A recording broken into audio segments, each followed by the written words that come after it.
നമ്പി ഇവിടെ ഇല്ലാത്തപ്പോ ഇതൊക്കെ ചെയ്താ പോരെ അമ്മായി? പോരാ, അവളുടെ മുന്നിൽ വെച്ച് തന്നെ നീ ചെയ്യണം. ഇനിയിപ്പൊ നിനക്ക് ജോലിയൊന്നും ചെയ്ത് സമ്പാദിക്കണ്ടല്ലോ. നിന്റെ ഭാര്യ ഇഷ്ടം പോലെ സമ്പാദിച്ചോണ്ട് വരുന്നില്ലേ, അപ്പൊ പിന്നെ നീ വീട്ടുപണിയെങ്കിലും ചെയ്യും. ഇത് വല്ലാത്തൊരു ശിക്ഷ തന്നെ അമ്മായി. നീ ഇതിന്റെ ഇരട്ടിയാ എന്റെ ചേച്ചിയെയും ഈ കുടുംബത്തെയും ശിക്ഷിച്ചോണ്ടിരിക്കുന്നത്. ആദർശേട്ടന് മൂർത്തി ജ്വല്ലറിക്കും ഇപ്പൊ ഉണ്ടാവുന്ന പല തിരിച്ചടികൾക്കും പിന്നിൽ നീയാണോ ഞങ്ങൾക്ക് സംശയമുണ്ട്. അതും നിന്റെ പണിയാണെന്ന് അറിഞ്ഞാ നിനക്ക് ഈ വീട്ടിൽ നിലനിൽപ്പുണ്ടാവില്ല.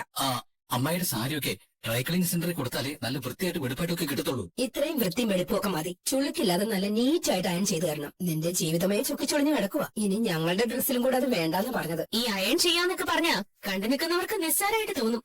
പക്ഷേ അതത്ര എളുപ്പമുള്ള പണിയൊന്നും അല്ല. അതൊക്കെ നീ ഒന്ന് മനസ്സിലാക്ക്. എന്തിനാണ് നീ ഇതൊക്കെ ചെയ്യുന്നേ? അമ്മായിക്ക് ഞാൻ അയൺ ചെയ്യുന്നത് വലിയ ഇഷ്ടമാണ്. എന്നിട്ട് ഇതുവരെ എന്റെ ഒരു ഡ്രസ്സ് പോലെ നീ ഇതുവരെ അയൺ ചെയ്തിട്ടില്ലല്ലോ.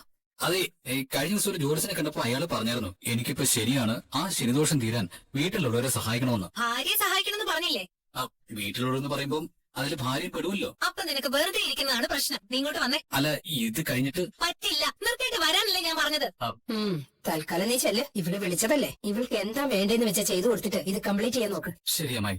ഞാൻ ബാക്കിയൊന്ന് അയൺ ചെയ്യട്ടെ അമ്മ. അതൊന്നും വേണ്ട മോളെ, അവൻ ചെയ്തില്ലെങ്കിലേ അവന്റെ അമ്മ ചെയ്തോളൂ. മോള് വയ്യാതിരിക്കല്ലേ, ഒന്നും ചെയ്യണ്ട. അമ്മേ, നമ്മളിങ്ങനെയൊക്കെ അഭി അവന്റെ അമ്മയും കൊണ്ട് ചെയ്യിപ്പിക്കുമ്പോ ചേച്ചി മിക്കവാറും സത്യങ്ങളൊക്കെ മനസ്സിലാക്കില്ലേ? മനസ്സിലാക്കുന്നുണ്ടെങ്കിൽ മനസ്സിലാക്കട്ടെ മോളെ, അല്ലെങ്കിൽ സമ്മർദ്ദം സഹിക്കാൻ വയ്യാതെ അമ്മയും മോനും കൂടി നടന്നതൊക്കെ തുറന്നു പറയട്ടെ. അമ്മേ, അത് വലിയ കുഴപ്പമാവൂട്ടോ. അതുകൊണ്ടല്ലേ നമ്മളെല്ലാം സഹിച്ച് ക്ഷമിച്ച് നിൽക്കുന്നത്. അതിന്റെ കൂടെ രണ്ടെണ്ണം മെയ് അനങ്ങാതെ ഇരിക്കണ്ട. അങ്ങനെ ഇരിക്കാൻ ഒരിക്കലും ഞാൻ സമ്മതിക്കില്ല മോളെ. നീ വാ, നിനക്ക് പണിയൊന്നും ഇല്ലെന്നല്ലേ പറഞ്ഞേ? പണി തരാം.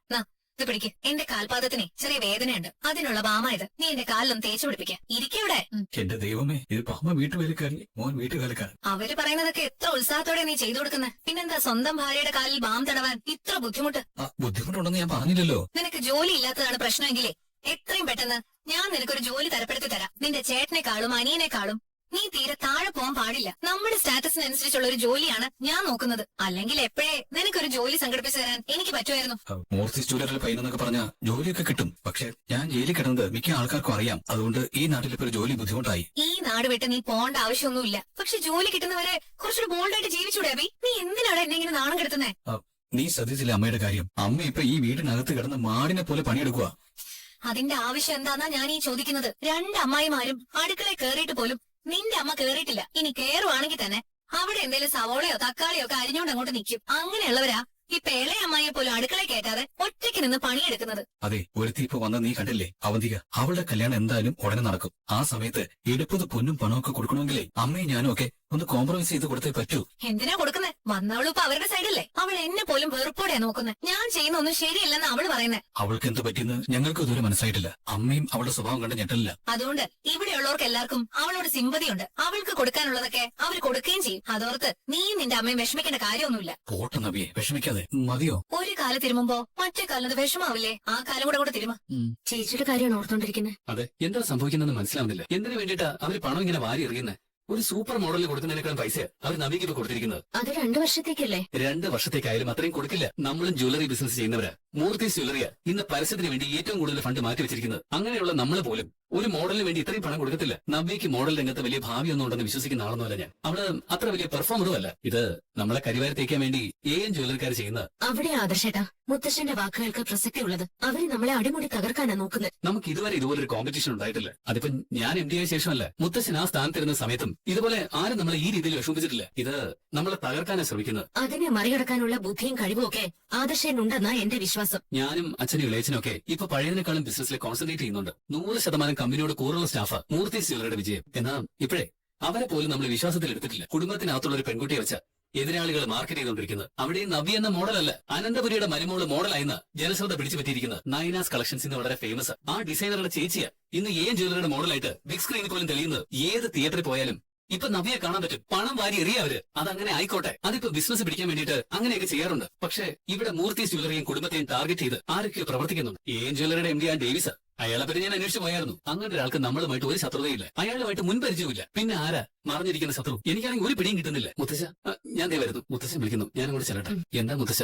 എല്ലാ ബിസിനസ്സിലും 2 രീതികളുണ്ട്. സ്വർണ്ണത്തിലാണ് കൂടുതൽ. ഒന്ന് പാരമ്പര്യ തനിമയുള്ള സ്വർണം സീലാക്കി കസ്റ്റമേഴ്സിന്റെ വിശ്വാസം നേടിയെടുക്കുന്ന രീതി. മറ്റൊന്ന് ഇന്നത്തെ കാലത്ത് സോഷ്യൽ മീഡിയയുടെ സഹായത്തോടെ പേരെടുക്കുന്ന രീതി. ട്രഡീഷണൽ സ്വർണത്തിന് സോഷ്യൽ മീഡിയയിലെ പരസ്യവാചകങ്ങളെ മറികടക്കാൻ കഴിയും. ഇവിടെ പക്ഷേ എതിർഭാഗത്തുള്ളവർ പണിക്കൂലി സൗജന്യമാക്കിയിരിക്കാം. അങ്ങനെ വരുമ്പോ സ്വർണത്തിന്റെ മാറ്റ് പോകാറാണ് പതിവ്. ഇവിടെ അത് സംഭവിച്ചിട്ടില്ല. നമ്മുടെ രീതി തന്നെയാണ് AN ജ്വല്ലറി തുടരുന്നത്. മേക്കിംഗ് ചാർജ് അവർ ഈടാക്കുന്നില്ല. എന്നാൽ കൊടുക്കുന്നതോ തനി തങ്കമാണ്. മാർക്കറ്റ് പിടിച്ചടക്കാൻ തന്നെ അവർ നോക്കുന്നത്. ഞാനിപ്പോ നിന്നെ വിളിപ്പിച്ചത് അത് പറയാനല്ല. ഒരു അമേരിക്കൻ കമ്പനി 5 വർഷത്തെ ഡീൽ ഉറപ്പിക്കാൻ മുംബൈയിൽ ക്യാമ്പ് ചെയ്യുന്നു. ഗോൾഡ് ആൻഡ് ഡയമണ്ട്സ് ബിസിനസ് തന്നെയാണ്. കിലോ കണക്കിന് സ്വർണവും അതേപോലെ ഡയമണ്ടിന്റെ ക്വാളിറ്റി നോക്കി അത് പർച്ചേസ് ചെയ്യാനാണ് അവർ വന്നിരിക്കുന്നത്. മുത്തശ്ശ, ഞാനും അതിന് കൊട്ടേഷൻ കൊടുത്തിട്ടുണ്ട്. അറിയാം, കൊട്ടേഷൻ കൊടുത്തോണ്ടൊന്നും കാര്യമില്ല. ഈ ബിസിനസ് നമുക്ക് നഷ്ടപ്പെടരുത്. ഒരു തകർച്ചയുണ്ടായപ്പോ അത് മാധ്യമങ്ങൾ കൊട്ടിക്കൊഴിച്ചത് കൊണ്ടാണ് നമുക്കൊരു ഇടിവ് സംഭവിച്ചത്. ഇത് പക്ഷെ അതുപോലെയല്ല. ഈ ബിസിനസ് നഷ്ടമായാൽ നമ്മുടെ ഗ്രാഫ് ഒരുപാട് ഇടിയും. അത് എന്റെ മാത്രമല്ല, നമ്മുടെ ബിസിനസിന്റെ പ്രസ്റ്റീജ് ഇഷ്യൂ ആണ്. നമ്മുടെ ഇപ്പോഴത്തെ പ്രശ്നങ്ങൾക്കൊക്കെ ഈ ഡീൽ ഒരു പരിഹാരമാകുമെന്നാണ് എന്റെ വിശ്വാസം. മുത്തശ്ശ, ഇതെന്തായാലും നമുക്ക് നഷ്ടപ്പെടില്ല. ഒരു കാരണവശാലും നഷ്ടപ്പെടാൻ പാടില്ല. ഈ അമേരിക്കൻ കമ്പനി എന്ന് പറയുമ്പോ അറിയാലോ, അവർക്ക് ഈ പണിക്കൂലി എന്ന് പറയുന്ന ഒരു പ്രശ്നമല്ല. നമ്മുടെ പാരമ്പര്യവും ട്രസ്റ്റും ഒരു പരിധിവരെ ഡീലേഴ്സിനൊക്കെ ഇംപ്രസ് ചെയ്യാറുള്ളതാ. 100-ന് 90-99% ഈ ഡീൽ നമുക്ക് കിട്ടാനാ സാധ്യത. എങ്കിലും എനിക്കൊരു ഭയം പോലെ. ഇനി നിന്റെ മുന്നിൽ അധികം സമയമൊന്നുമില്ല മോനെ. നീ ആ അമേരിക്കൻ കമ്പനിയുടെ രീതികളും ടേസ്റ്റും ഒക്കെ കൃത്യമായിട്ട് പഠിക്കണം. ഇതുവരെ ഇതുപോലുള്ള സന്ദർഭങ്ങളിലൊക്കെ എന്നെക്കാളും കഴിവ് തെളിയിച്ചിട്ടുണ്ട്. ഇവിടെയും അത് വേണം. AN ജ്വല്ലറി ഈ ഡീലിൽ പങ്കുകൊള്ളാൻ സാധ്യതയുണ്ട്. ഇനി ഒരു പരാജയം നമുക്ക് താങ്ങാൻ പറ്റില്ല. മുത്തശ്ശൻ വെറുതെ ടെൻഷൻ ആവണ്ട. എന്തൊക്കെ ചതിപ്രയോഗങ്ങൾ നടന്നാലും ഇവിടെ ഞാൻ വിജയിച്ചതിനെ തിരിച്ചു വരും മുത്തശ്ശ. എന്റെ യാത്രയ്ക്ക് എത്രത്തോളം പ്രാധാന്യമുണ്ടെന്ന് എനിക്ക് നന്നായിട്ട് അറിയാം. മുത്തശ്ശൻ ഉണ്ടാക്കി വെച്ച മൂർത്തീസ് ജ്വല്ലറിയുടെ പേരും പെരുമയും ഒരിക്കലും ഞാൻ നഷ്ടപ്പെടുത്തില്ല. ആ ഉറപ്പ് ഞാൻ തന്നെ. ഏറ്റെടുത്ത ദൗത്യത്തെ പറ്റി അവന് നല്ല ബോധ്യമുണ്ടെന്ന് എനിക്കറിയാം. എങ്കിലും അവനെ കുറച്ചുകൂടി അലേർട്ടാക്കാൻ വേണ്ടിയാണ് ഞാൻ അങ്ങനെ പറഞ്ഞത്. ഇതുവരെ ഒന്നും പറയാതെ തന്നെയാണ് അവൻ അവന്റെ കടമകൾ ചെയ്തുകൊണ്ടിരിക്കുന്നത്. അവനെ പോലെ ഒരാളോട് ഇങ്ങനെ സംസാരിക്കേണ്ടി വന്നത് പോലും എനിക്ക് വിഷമമുള്ള കാര്യമാണ്. എന്നാൽ ദുബായിലെ തകർച്ച മുംബൈയിലും തുടർന്നാൽ അത് നമ്മുടെ നിലനിൽപ്പിന് ഭീഷണിയാവും. സ്വർണ്ണ ബിസിനസ്സിൽ ഡേവിഡ്സൺ എന്നൊരു ബിസിനസ്സുകാരനെ എനിക്ക് പോലും പരിചയമില്ല. അയാൾ പെട്ടെന്ന് എങ്ങനെയാ ഉദിച്ചു വരുന്നതെന്ന് എനിക്ക് മനസ്സിലാവുന്നില്ല. അയാൾക്ക് എന്താ ഇത്രയും നമ്മളോട് വാശിയെന്ന് എനിക്കറിയില്ല. ഒരു കാര്യം ഉറപ്പിച്ചു, അയാൾക്ക് പിന്നിൽ മറ്റാരോ ഉണ്ട്. നമ്മൾ തമ്മിൽ കണക്ഷനുള്ള ആരോ ഒരാൾ. ഒരു കുടുംബത്തിന്റെ മുഴുവൻ പ്രാർത്ഥനയും പ്രതീക്ഷയുമായിട്ടാ എന്റെ മോൻ മുംബൈയിലേക്ക് പോകുന്നത്. അവൻ വിജയിച്ച് തന്നെ തിരിച്ചു വരണേ ഭഗവതി. എന്റെ അച്ഛൻ ആഗ്രഹിക്കുന്നത് പോലെ എല്ലാം നടക്കണേ. മൂർത്തീസ് ജ്വല്ലറിയുടെ പതനം എത്രയും പെട്ടെന്ന് ഉണ്ടാവണേ. ആദർശന്റെ പേരില് അർച്ചന വഴിപാടൊന്നും നടത്തണ്ടേ അമ്മായി? അതൊക്കെ പറഞ്ഞിട്ടുണ്ട് മോളെ. എനിക്ക് ഓർമ്മ വെച്ചത് പിന്നെ മുത്തശ്ശനെ ഇത്രയും ടെൻഷനോടെ ഞാൻ കണ്ടിട്ടില്ല. ഇങ്ങനെയൊരു സാഹചര്യം ഇതുവരെ ഉണ്ടായിട്ടില്ലല്ലോ മോളെ. പിന്നെ മോൾക്ക് ഓർമ്മ വെക്കുന്നതിന് മുമ്പേ ചില സംഭവങ്ങളൊക്കെ വീട്ടിലുണ്ടായിട്ടുണ്ട്. അങ്ങനെയാ മോളുടെ അച്ഛൻ വീട്ടിൽ നിന്ന് പുറത്തായത്. ആ കഥകളൊന്നും മോൾക്കറിയില്ല. മോളോട് ആരും പറഞ്ഞിട്ടുമില്ല. എങ്കിലും അന്നൊന്നും ഇതുപോലെ നമ്മുടെ ജ്വല്ലറി തകർച്ചയെ നേരിട്ടിട്ടില്ല. ഇതാദ്യമായിട്ടാ മൂർത്തീസ് ജ്വല്ലറിയുടെ മാർക്കറ്റ് ഇടിയുന്നത്. അത് ഇനിയും ഇടിയും. അവസാനം താഴേന്ന് ഒന്നാമതാവും. നമുക്ക് വലം വെച്ചിട്ട് വരാമേ. വാ മോളെ. കുറെ നേരം ആയ മോളെ വന്നിട്ട്? ഇല്ല, ഞാനിപ്പോ വന്നതേ ഉള്ളൂ. അവിടെ എല്ലാരും പ്രാർത്ഥനയാ. രാവിലെ അമ്മായിയമ്മയും മരുമോളും കൂടി അമ്പലത്തിലോട്ട് പോയിരുന്നു. കൂടെ എന്റെ മോളും ഉണ്ട്. അവർക്കിപ്പോഴേ ചെറിയൊരു മാറ്റം. ഞങ്ങളെ വിമർശിച്ചിട്ട് അവർക്കൊപ്പം നിൽക്കുക. അവന്തിയുടെ കല്യാണമൊക്കെ നടക്കാനുള്ളതുകൊണ്ട് അവരെ സോപ്പിട്ട് നിൽക്കുമായിരിക്കും. അങ്ങനെയാണെന്ന് എനിക്ക് തോന്നിയില്ല. പുറത്തൊക്കെ പോയി പഠിച്ചിട്ട് വന്നപ്പോഴേ ഞങ്ങൾക്ക് രണ്ടാൾക്കും കൾച്ചർ ഇല്ലാന്ന് അവക്കൊരു തോന്നല്. ആദർശേട്ടൻ ജയിലിലാണെന്ന് കരുതിയിട്ട് ഞാനും അച്ഛനും അമ്മയൊക്കെ ഒരുപാട് സന്തോഷിച്ചതാ. എന്നുവെച്ചാ അതുപോലെ ആയിരുന്നല്ലോ അഭയേട്ടൻ ഞങ്ങൾ എല്ലാരും പറഞ്ഞ് വിശ്വസിപ്പിച്ചത്. അതിന്റെ പേരിൽ കേക്കും മുറിച്ചു. അവസാനം നയനയ്ക്കൊപ്പം അയാളെ കണ്ടപ്പോ ഞങ്ങളുടെ നല്ല ജീവൻ അങ്ങ് പോയി. പോട്ടെ മോളെ, അവൻ അന്ന് ഭാഗ്യത്തിന് രക്ഷപ്പെട്ടത്. എന്നാൽ ഇത്തവണയില്ലേ അവൻ തല താഴ്ത്തിയിട്ടായിരിക്കും മുംബൈന്ന് വരാൻ പോകുന്നത്. അങ്ങനെ ആകാൻ വേണ്ടി നമുക്ക് സകല ദൈവങ്ങളെയും വിളിക്കാം. മോള് വാ. എന്റെ ദേവി, എന്റെ മക്കളെ ഞാൻ മാത്രം നന്നാവണേ. ഞങ്ങൾക്കെതിരെ നിൽക്കുന്നവരെല്ലാം തകർന്ന തരിപ്പണമാകണേ. എന്റെ ദേവി മഹാമായി. മൂർത്തീസ് ഗ്രൂപ്പിന്റെ ഷെയർ ഇടിഞ്ഞു താഴണേ. ആദർശന് അടിയിൽ കിട്ടരുത്. അവനെ കമ്പനിയിൽ നിന്ന് പുറത്താക്കണേ ഭഗവതി. പൂജകൾ നടക്കട്ടെ. ദൈവത്തെ എല്ലാവരും വിളിച്ച് ഉണർത്തട്ടെ. അതിന്റെ അവസാനം എന്താ സംഭവിക്കാൻ പോകുന്നതെന്ന് നമുക്ക് നോക്കാം. എല്ലാവരും നല്ല ടെൻഷനില്ല. അത് കാണുമല്ലോ. ഇത്തവണ ആദർശ് ആ ഡീല് നേടണമെന്ന വാശിയോടാണ് വരുന്നത്. നമ്മൾ വിട്ടുകൊടുക്കില്ലെന്ന വാശിയോടെ. ഇവിടെ ആര് ജയിക്കും വെച്ചാ? ആദർശിനെ അത്ര നിസ്സാരമായിട്ട് കാണാൻ കഴിയും. അതിലുപരി അനന്തമൂർത്തി ഇപ്പൊ തന്നെ അമേരിക്കൻ കമ്പനിയുടെ എല്ലാ ഡീറ്റെയിൽസും എടുത്തുക.